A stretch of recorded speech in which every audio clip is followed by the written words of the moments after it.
So I know it's kind of random that I'm doing this video now. You're probably wondering, Gavin, why the heck are you doing this video now? Because this is just random. And yeah, I know that, but I felt like it was necessary because I personally think this is one of the best years we have ever had for film. And that's kind of what this video is going to be about, just my top 10 movies of 2014. You're probably also wondering, Gavin, where's the Spider-Verse essay? When are you going to finally post that? I'm in the works of editing it right now, but it's going to take forever, so that's why I haven't gotten to it yet. So, yeah, that's why. But for now, here's my top 10 movies of 2014. I actually planned this video ahead of this. I didn't just come up with this last second. I planned on doing this yesterday because, and yeah, I think this is one of the best years for films, not just the best year of the 21st century. So without further ado, let's get into this. Number 10, How to Train Your Dragon 2. This is the weakest out of the three, but it's still great. The animation is great and discovers different ideologies and does continue the story very well. The stuff with Stoic and his mother are definitely the best parts of this movie. Even though it is flawed, it does have some really good stuff, and it makes my top 10 of 2014. Number 9, The Grand Budapest Hotel. This is pretty much the best edited and shot Wes Anderson movie. It's just him doing what he does best in full steam. I love how colorful the hotel looks. It looks fantastic. Ralph Fiennes, I think that's how you pronounce the name, I don't know.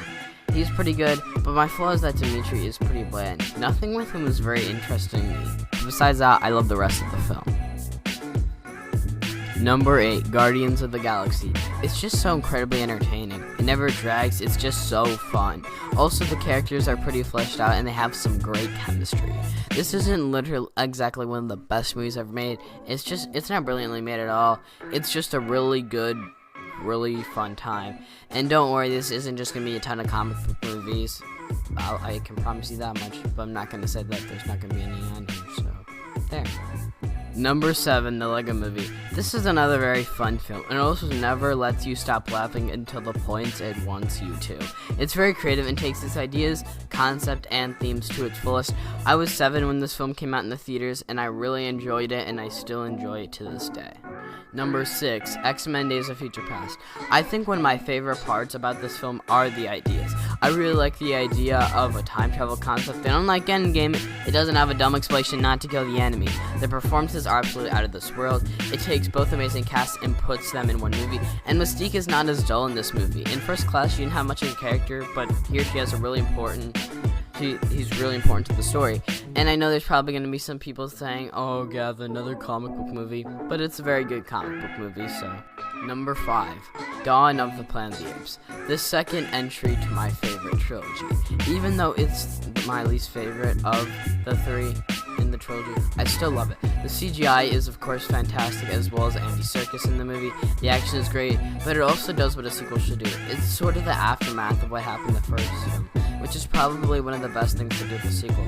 It helps tell an amazing story, but even if it's my least favorite, it's still great. Number 4, Captain America Winter Soldier. Yes, there's another comic book movie on this list, deal with it. This is definitely the best MCU movie. The action is amazing and the performances are fantastic. This movie has a lot of important events on what happened in later movies in the MCU, such as the conflict in Civil War. I don't love the MCU as much as you probably know, but I do love this movie. Number 3, When Marnie Was There. One of my favorite Ghibli films. The chemistry our main leads have is fantastic. Jane is probably my favorite Ghibli character, and the animation is some of Ghibli's best. Number 2, Big Eyes. If you guys did not know, Tim Burton is actually my favorite director, and this is one of my favorites from him. This is pretty much Tim Burton's best usage of color, honestly. And if you look at some of his best work, that is saying a lot. It has this bright and colorful feel that you don't expect from his films. Also, Amy Adams gives a great performance. Christoph Waltz, for the most part, is really good in the movie, but he does get pretty over the top as the film goes along. But I will say this is definitely my second favorite film of 2014. Now, before we get into my number 1 spot, I'm going to give an honorable mention to Interstellar. It's not as great as some of the other ones, but it is a pretty good movie, and I guess I should explain this one because a lot of people are probably going to be really mad at me that I didn't include on the list. look, it is a really good movie. It's really hard hitting with its emotions. It has some really good cinematography and some really good performances and content. But I don't know, at times it's actually kind of really bored with the movie. And I know that's a shocker saying, Gavin, you were able to go with Gone with the Wind. You watched a 3 hour and 40 minute. I think it's 3 hours and, I think it is like 3 hours and 40 minutes episode. And you were entertained by that. I don't know, it just didn't intrigue me the whole way. Maybe it's because I was late at night. But honestly, I was kind of bored at times in the movie. And I guess part of that's also personal preference because the movie didn't connect with me all that well. And it's just not really my thing, I guess is part of the best way to put it.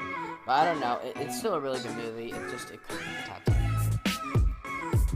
Number 1, Whiplash. Damien Chazelle is probably one of the best directors I have ever seen, and I've only seen 2 of his films. This movie has some of the best editing and cinematography I have honestly ever seen. J.K. Simmons kills it in every scene, and this is honestly the most intense movie I have ever seen. Miles Teller is the lead, and you really root for him, and he's just so great with his performance.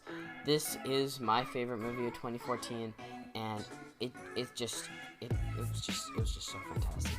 This is part of the reason why Damien Chazelle's career was kicked off. Even though I know there's some people that prefer La La Land, I think Whiplash is way better, even though La La Land is still a really good movie. Hey guys, that's the video. Make sure to like and subscribe. I'll see you guys in the next one. Bye.